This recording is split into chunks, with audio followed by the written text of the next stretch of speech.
अभी 2-4 दिन पहले ही आपने देखा होगा कि किस तरह बीजेपी का प्रचार तंत्र, मतलब उसका आईटी सेल, उसका गोदी मीडिया, उसका पालतू गोदी मीडिया, किस तरह पीएम मोदी को उनके प्रधानमंत्री आवास में दिखा रहा था कि किस तरह मोदी जी गायों को घास खिला रहे हैं, गुड़ खिला रहे हैं, उनको कितना प्यार दुलार कर रहे हैं। लेकिन क्या मोदी जी या उनकी पार्टी और आरएसएस और बाकी के उनके जो अनुषांगिक दल हैं, क्या वाकई वो गायों के लिए, गौ माताओं के लिए इतने ही फिक्रमंद हैं? क्या वो उतनी ही उनकी केयर करते हैं? गौमांस पे उनका जो स्टैंड है हिंदी बेल्ट में, या जिसे गोबर पट्टी कहते हैं उसमें, क्या वैसा ही स्टैंड इंडिया के बाकी दूसरे हिस्सों में है? अगर ये सवाल आपके दिमाग में हैं तो ये वीडियो आपके लिए है। और शुरुआत करने से पहले सबसे पहले आप ये वीडियो सुनिए, ये देखिए। आप कत्ल खानों की बात करते हैं तो एक समुदाय विशेष की रोजी रोटी भी उससे जुड़ी है। दूसरी बात यह कि एनडीए के कार्यकाल में भी मीट एक्सपोर्ट बड़े पैमाने पर हुआ, तो उस समय आपकी सरकार ने क्यों नहीं किया कुछ? मैं देखूंगा उस समय उनके क्या प्रॉब्लम थे, मैं देखूंगा। लेकिन इन दिनों स्थिति गंभीर होती गई। उस समय हो सकता है, शुरू में मेरे पास डिटेल नहीं है, उस समय हो सकता है कि हमारे पास दूध न देने वाले पशुओं की संख्या एक्सेस हुई हो, उस पर से एक विचार बना हो। लेकिन ये आपकी जानकारी सही नहीं है कि कोई एक कम्युनिटी इस बिजनेस में है, ऐसा नहीं है जी। मेरे कई जैन मित्र हैं जो इस व्यापार में है। तो देखा आपने, मोदी जी कह रहे हैं कि उनके खुद के जैन मित्र भी हैं जो गौमांस के बिजनेस में हैं। तो सवाल ये है कि मोदी जी को तकरीबन 10 साल हो गए पीएम रहते रहते बने हुए। इन 10 सालों में उन्होंने क्या कॉन्क्रीट स्टेप्स उठाए हैं, उनकी पार्टी ने, उनकी सरकार ने, या उनकी जो बाकी दूसरी सरकारें हैं राज्यों में, उन्होंने, कि गौमांस पे रोक लग सके या उसमें कुछ कमी आ सके? या क्या ऐसे टेंजिबल स्टेप्स, मेजर्स उन्होंने लिए हैं ताकि गौ माताओं की सुरक्षा की जा सके?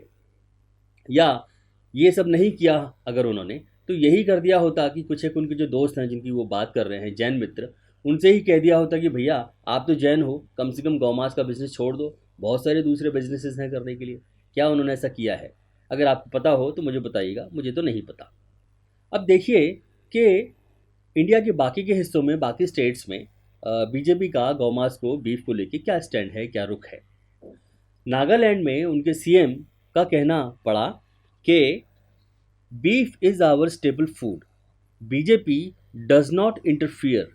नागालैंड डिप्टी सीएम पेटोंग, उनके कोई डिप्टी सीएम रहे होंगे, उन्होंने कहा कि बीफ जो है नागालैंड में एक स्टेपल फूड है, मतलब एक ऐसा अहम भोजन है जिसके बगैर नागालैंड के खान पान की कल्पना नहीं की जा सकती। तो देखिए, और ये बीजेपी के जो डेप्यूटी सीएम हैं वही कह रहे हैं। इसी तरह आप मेघालय में जाइए। मेघालय में बीजेपी के जो प्रेसिडेंट हैं, पार्टी के स्टेट प्रेसिडेंट अर्नेस्ट मावरी, उनका क्या कहना है? वो कहते हैं आई ईट बीफ टू, कि मैं खुद भी बीफ खाता हूँ, एंड इट्स लाइफस्टाइल इन मेघालय, मेघालय में ये जीवन शैली है। State BJP chief ahead of elections, और ये बात उन्होंने इलेक्शंस के पहले कही। हालांकि मेरा ख्याल है इनको अब प्रेसिडेंटशिप से हटा दिया गया था, अभी प्रेसिडेंट नहीं रहे, लेकिन इनकी ये बात सिर्फ यहाँ छपी हो ऐसा नहीं है, इनका ये स्टेटमेंट और भी कई सारी जगह छपा है। इंडिया टुडे ने लिखा इनके बारे में कि Meghalaya BJP state president Ernest Mawrie has claimed there are no restrictions on consuming beef in the saffron party. मतलब ये बीजेपी पार्टी की ही बात कर रहे हैं यहाँ तो, कि सैफरन पार्टी में ही बीफ के खान पान पे कोई पाबंदी नहीं है।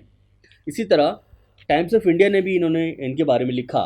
वो लिखता है no restriction in Meghalaya, I eat beef too, कि मेघालय में बीफ पर कोई रिस्ट्रिक्शन नहीं है, गौमांस पर कोई रिस्ट्रिक्शन नहीं है, मैं खुद भी गौमांस खाता हूँ। इनके अलावा गोवा भी देखिए आप।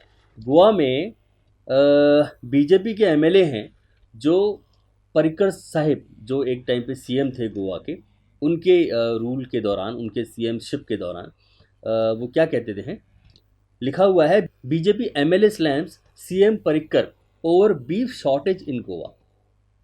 बीजेपी की ही एमएलए गोवा में कहते हैं, उन्हीं की सरकार के दौरान, उन्हीं की पार्टी की सरकार के दौरान, कि गोवा में गौमांस की कमी पड़ रही है। मतलब कि गौमांस कम पड़ रहा है, कहीं से मंगाइए, इंपोर्ट कीजिए, ताकि खपत को या जो डिमांड है उसको मीट किया जा सके, पूरा किया जा सके। तो ये स्टेटस है। ऐसे धर्मवीर कर्णों की उनके यहाँ कोई कमी नहीं है। गोवा से ही अगला किस्सा देखिए। उनके कोई तो भी नेता हैं, वो कहते हैं कि Goa government not against beef.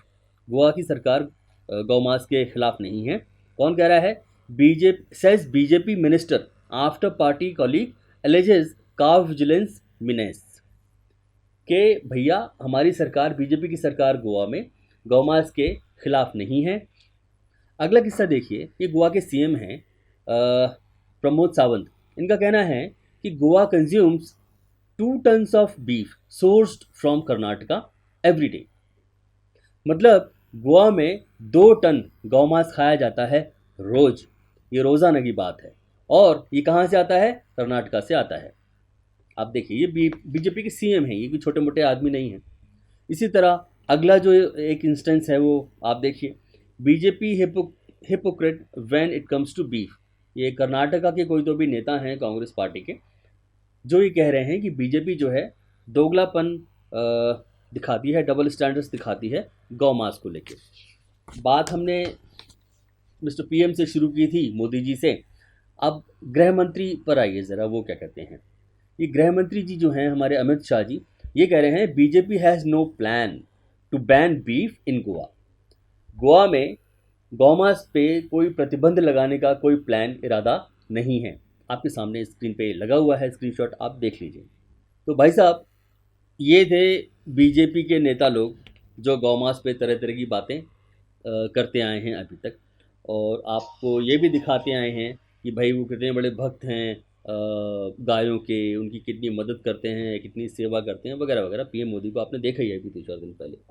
इतना सब जानने के बाद, देखने के बाद, क्या आपको अभी भी लगता है कि बीजेपी और उसके नेता वाकई बहुत बड़े गौ भक्त हैं?